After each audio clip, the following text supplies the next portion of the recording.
you take the lead code contest, right, where you have to solve 2 questions in 1 hour, you will get an idea that you are spending 1 hour only on one question. Say there is medium difficulty question in the contest and you took 1 whole hour to solve that one question, but there were 2 questions, and in the real interview, if you don't reach to the second question, if you're just solving the first one, high probability you will not be selected for the next round, right? So you understand in the validation step that you are not learning new patterns, but you understand some of the strategy is not correct and you need to hyper tune that part. So you get the new setting. Okay, I need to solve a medium difficulty question within 25 to 30 minutes. Welcome to the AI playlist. Hi, my name is Mohit Chavda, ex Salesforce, ex Walmart, and in today's video we will discuss about dataset, features, labels, and splits. Let's start with dataset. So a dataset is a simple collection of data used for training, validating, and testing machine learning models. For example, imagine if you're building a spam classifier. So each row will be one email, columns will be the word in the email, sender info, etc. And data set will be all the rows combined together. So basically each row will represent one email, like this is one email, this is another one, this is another one. In the column section you will have the kind of words present in the email and then the sender info, and similarly much more information you can keep. So all these rows together form our data set. So after data set, let's talk about features and labels. So these terms like features and labels come from supervised learning. We discussed about different types of learnings, including the supervised learnings in this video. So in case you want to check,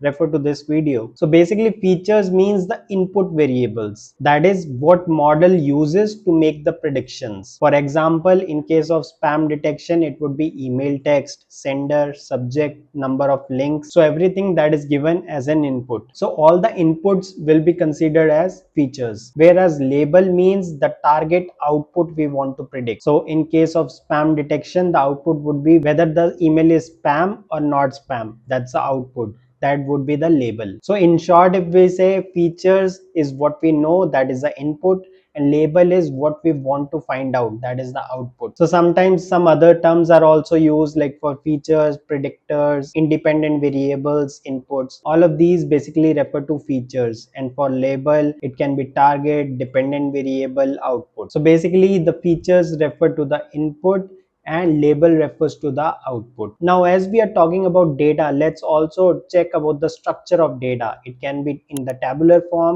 or unstructured form. So there can be two types. In the tabular form, like for example you see in Excel, right, you have rows and columns, so it forms a table. So that can be one way to keep the data, that is in a structured way, which can be Excel, CSV. You have the columns and rows. So each of the row will have the information of a person, and columns would be the name, age, salary, etc. Whereas another type can be unstructured. For example, images, text, audio. It has features like pixels, words, waveforms. So basically the structure of data can be in two types. One would be the structured way, which is in form of tables, and other would be the unstructured data. Examples are simple. When you see a table kind of thing like Excel, which has rows and columns, it would be in the tabular data, whereas the unstructured data would consist of images, audios, etc. So after this, let's talk about data set splits, which consist of training, validation, and testing. So first of all, you will train the model, then you validate it against a new set of data, and finally you test your model completely. So these are the three steps when we split our data set. But the main question comes, like, why do we split the data? So let me explain that with an example. Say you are building a spam classifier, okay, and you have 10,000 emails, out of which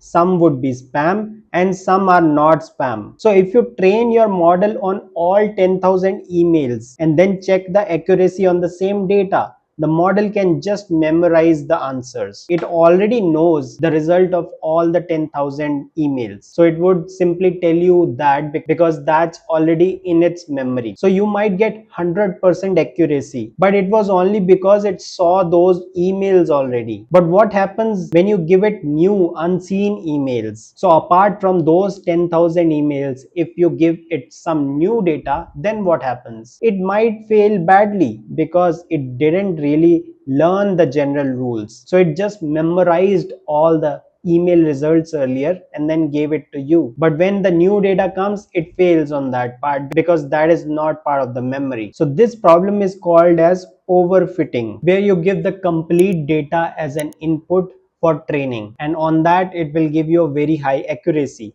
But when you introduce new data, it will fail badly because it just memorized everything in the training part and you tested it on the same kind of data for which it already had all the answers. You can think of it in this way as well. For example, whenever you go to give an competitive exam, right? You have your syllabus. There are a lot of questions present in a book. But when you go to give an exam, generally you get a question with a twist. It's not generally the exactly same question that you read in the book. They add a small twist in it. So it becomes a bit different question. So you can't just memorize things and then try to solve that on exam. You need to learn, understand the fundamentals, and then try that out on some other data set which you haven't done yet. By that way, you prepare well for an exam, so that if you face a new question in an exam, when your fundamentals are right, you can perform well there as well. So the same thing comes for the data sets while training the model. So that's where the role of data set splits come into place. How? Let me show you that. So to test if the model really learned, we keep a part of data aside that the model never sees during training. So instead of giving the whole data to the model just to train, we keep some part of data separate. So we only expose this data for the training part. After the training is done, we do the validation on this new kind of data, because this data was already exposed during the training phase, but this data wasn't exposed. So we validate the model on this new data, which we separated in the first step. And by this, the performance will increase. So basically, when we split it into three parts. Number one is training phase, which is used for learning the patterns. So you expose some part of data for the training phase. Next is a validation phase. In the validation phase, we validate the things that the model learned on the new data, which was never exposed in the training phase. And then finally, we have the test phase, which is kind of a final check. It will be done on a complete new or unseen data to check the overall accuracy of the model. Here you can see we have mentioned something like tune hyperparameters. We'll learn about this, but before that, let's talk in detail about these three steps of data split. So here you can see for data split, we have three parts. First is to train the set, second is validation of the set, and third is test the set. The number one, train set, it is used to train the model, where we adjust the weights or parameters. We'll talk about this part in detail in the next section. But usually the training part is the largest part, which consists of 60 to 80%. So you can see here the first step, which is model training, training the model on a subset of data. After completing the training step, we go to the validation set. It is used during the training to tune the hyperparameters. We'll talk about this hyperparameters part in detail in the upcoming section. It helps to check if the model is overfitting. We talked about overfitting problem, where the model can simply memorize the thing when you do the complete kind of training on the 100% of data and then try to test it on the same data. But when you introduce new data, it fails badly. That is called overfitting. So in order to avoid that, we do data split and we train it only on the certain amount of data, and then we validate on unseen data. So you do the validation on that kind of data which is not exposed during the training phase. The typical size of validation step is around 10 to 20%. After validation, the third step is to test the set. It is used only once after training and tuning are done. It is kind of a final unbiased check of the performance. So this is the last step when we test the things on new kind of data as a complete performance check. And for this also, the typical size is 10 to 20%.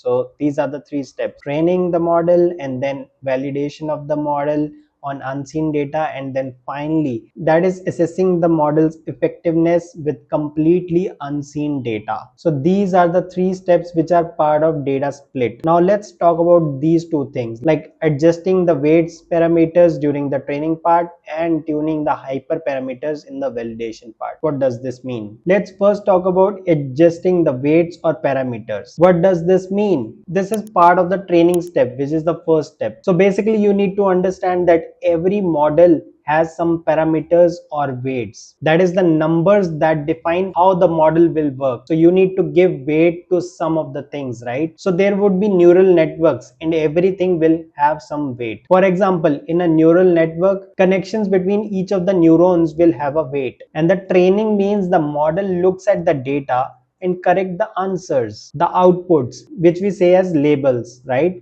And then adjust these weights to make the better predictions. So it's kind of like you do something and based on that you get to know whether it's correct or not, and based on that you adjust the weight of that thing so that you learn. Because we are in a training phase, right? We basically look at the data and then check the correct answers and then adjust our weights according to that so that we can make better predictions in future. So you can think of it like the model learns by slowly tweaking these numbers to reduce the mistakes, right? Say for example, you have some weight given to something, but when you do based on that, you feel that you are not getting a good output, so you treat that as a mistake, so you reduce that numbering. Whereas whenever you get a correct answer, you increase that numbering so that in future you perform the same things and you get a reward instead of a penalty. Let's try to check this with an example. Okay, so for example, you have a spam classifier. So say there is an email which is actually a spam, but the model predicts that it is not a spam. It is totally fine. So when it checks the output, that is the label,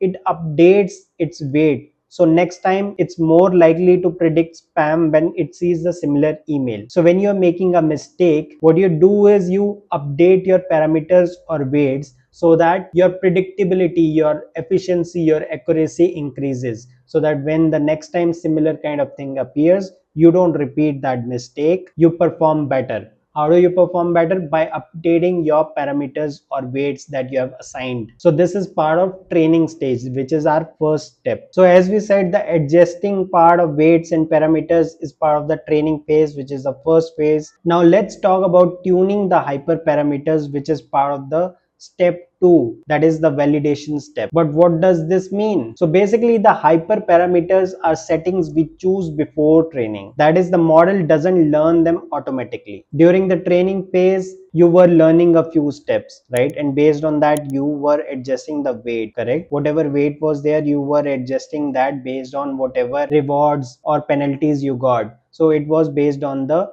learning. But hyperparameters are the settings which we choose before training, and the model doesn't learn them automatically. So when we say we tune the hyperparameters, it means that we try different values, okay, and then we see which one gives the better results on the validation set, and then we basically choose the best combination. So you test the values, compare results, and then you choose the best combination. But why do we need the validation set here? Because if you tune the hyperparameters on the train set, you risk overfitting, the same problem that we talked in the beginning. The validation set acts like an exam before real exam. So you can say the validation step as the mock interview before the real interview. So basically in the validation, you are trying out the different values and then simply check whatever gives you the best results and you pick those combinations. So it might seem a bit confusing, so let me take you to the summary part of splitting so that you can get more clarity. So we basically split the data into three parts: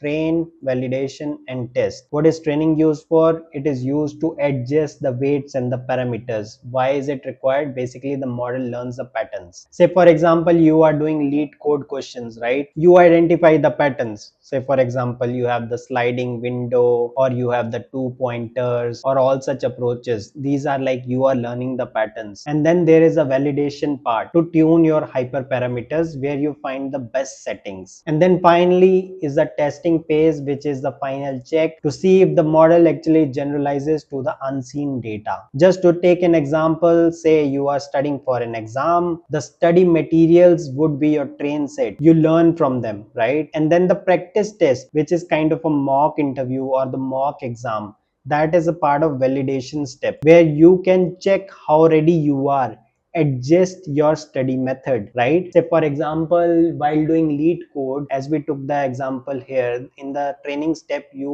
learned about the patterns. Then comes the validation stage, where you take the mock interviews. Say you take the lead code contest, right, where you have to solve two questions in 1 hour. You will get an idea that you are spending 1 hour only on one question. Say there is medium difficulty question in the contest and you took one whole hour to solve that one question, but there were two questions. And in the real interview, if you don't reach to the second question, if you're just solving the first one, high probability you will not be selected for the next round, right? So you understand in the validation step that you are not learning new patterns, but you understand some of the strategy is not correct and you need to hyper tune that part. So you get the new setting. Okay, I need to solve a medium difficulty question within 25 to 30 minutes. So you make the understanding like 1 hour interview, 5 minutes in the beginning. They'll ask me, hi, how are you? What's your name? Tell me about yourself.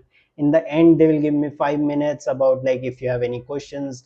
You are left with 50 minutes. So 50 divided by 2. So if you have two medium questions, you should be able to solve each in 25 minutes. So this is the settings that you need to hyper tune, that you get an idea during the validation step, which is kind of a mock interview. And then based on that, you adjust your study method. So same in the lead code case, we said for medium question, solve it in 25 minutes. It can't be that you're just sitting thinking about it for 1 hour, 2 hours.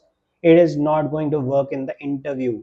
That's fine in the training phase when you are learning things, but when you are near to the interviews in the validation stage, you need to adapt or you need to tune your hyper settings so that you get good results. Okay, and then comes the final exam, which is the step 3, that is a test set. You have never seen these questions before. It is an ultimate check if you have learned the things or not. Say for example, you go to give an interview and they put a new question in front of you that you have never solved. But if your fundamentals are fine, if you have learned the patterns properly in the training phase and your hyperparameters are also fine, you have practiced that in the mock interview in the validation step, and you have tuned your hyperparameters, then there is high probability that you will also clear your test round. So the key idea is that model should do well not just on what it saw, but also on new unseen data. And that's why we split data and keep part aside. So here is the data. You break that or split that in 3 parts: training set, which is used to train the model; validation step, which is used to tune the model; and then the testing phase, which is used to test the model. Okay, I hope with this example you get more clarity about adjusting the weights and then tuning the hyperparameters and all these 3 steps of split. So in this video we have covered basics of lot of things. We started basically with what is a data set, what is feature, what is label, their definition, and then after that we also talked about the structure of data. It can be in 2 forms, tabular or unstructured. And after that we talked about the data set splits. There are 3 stages to it.